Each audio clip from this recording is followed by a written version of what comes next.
Muy pero muy buenos días, queridos hermanos y hermanas en Cristo. Reciban todos un cordial saludo en este día maravilloso, en este miércoles 10 de agosto, donde celebramos la fiesta de los diáconos, esos diáconos que tienen esa misión de servir, esa misión de buscar y demostrar a Dios por medio de su trabajo, de su entrega, de esa evangelización que lo hacen siempre con entera confianza y con entero amor.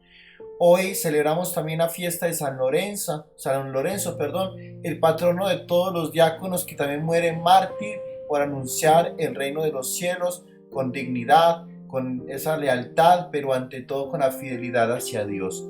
Hoy nos unimos a orar de cierta manera muy especial por nuestro diácono Carlos Alberto Quintero, nuestro hermano diácono también Juan de Dios, nuestro hermano Jason y nuestro hermano diácono Jorge Enrique Ospina, para que el Señor les siga bendiciendo y a todos los diáconos en el mundo entero.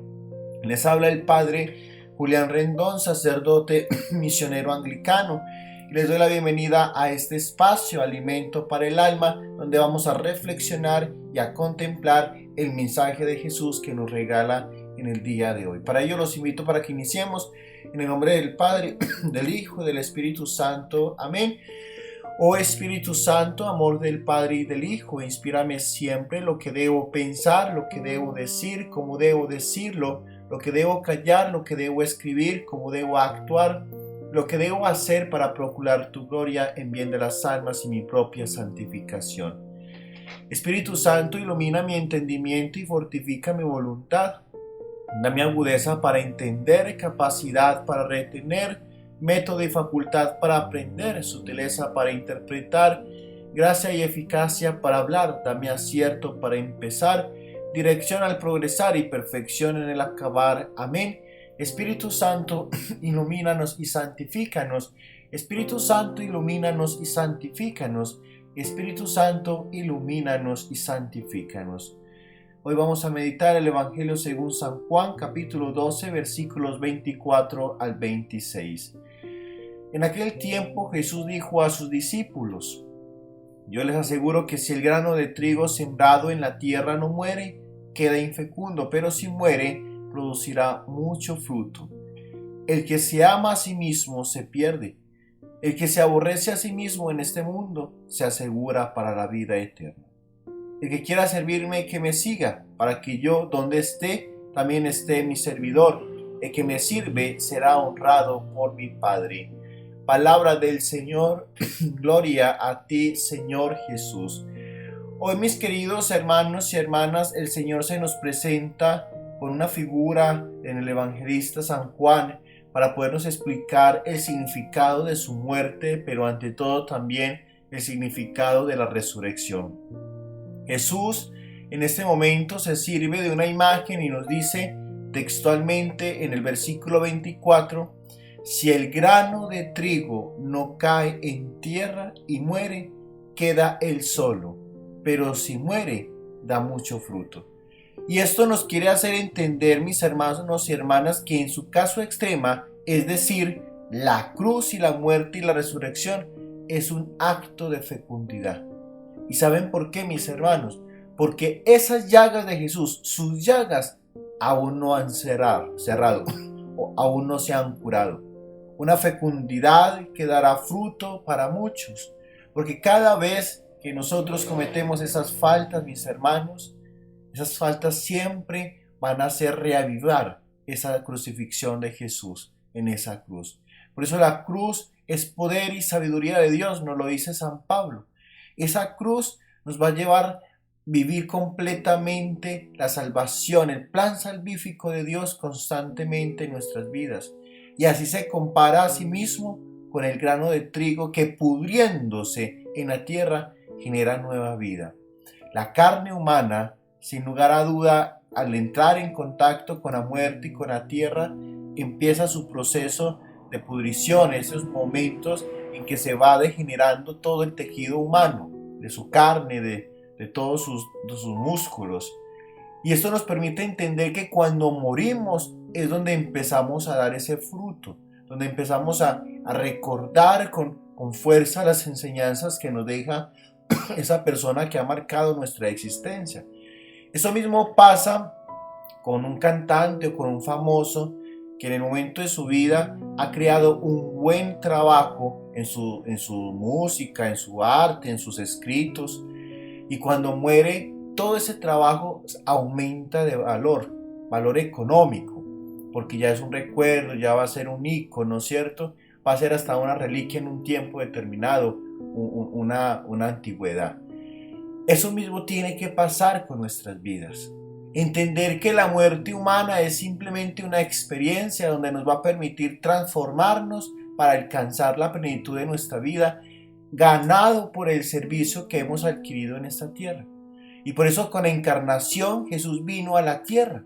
Pero eso no bastó, mis hermanos. Él debe también morir para rescatar a los hombres de la esclavitud del pecado y darles una nueva vida reconciliada en el amor.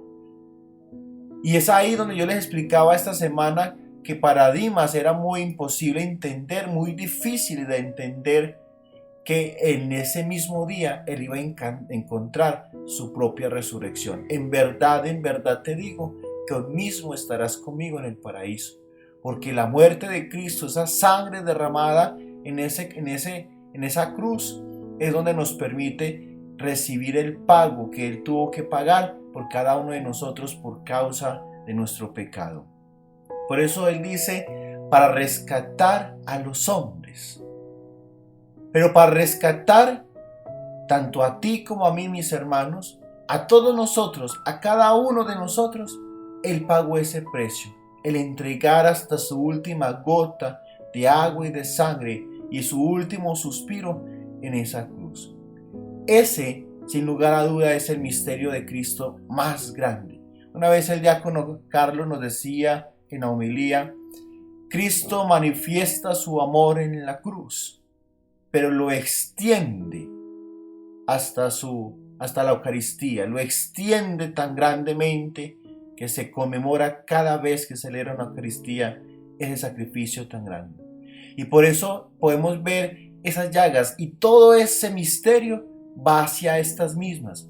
Se entra en un gran misterio para contemplarlo, para poder ver a ese Jesús, pero desde dentro.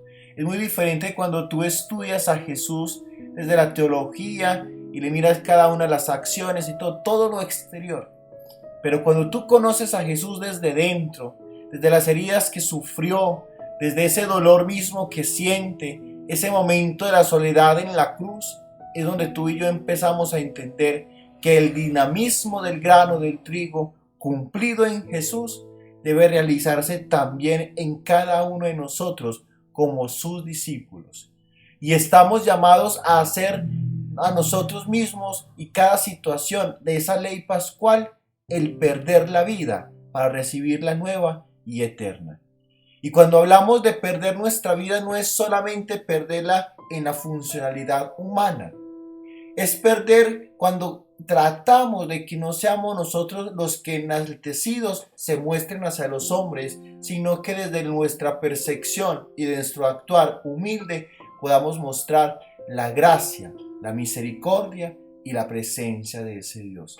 Poder entender que desde el servicio Jesús nos invita hoy a ser más grandes que los demás, porque cuando somos los últimos, cuando somos aquel que sirve, siempre seremos los primeros en ser llamados por esa recompensa.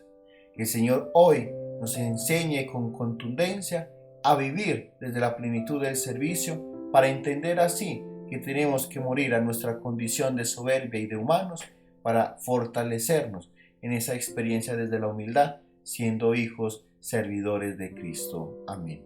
El Señor esté con ustedes y la bendición de Dios Todopoderoso, Padre, Hijo y Espíritu Santo, descienda sobre cada uno de ustedes y los acompañe para siempre. Amén. Recuerda, mañana, jueves a las 6 de la tarde, Eucaristía y hora santa de liberación y de sanación en nuestro templo parroquial.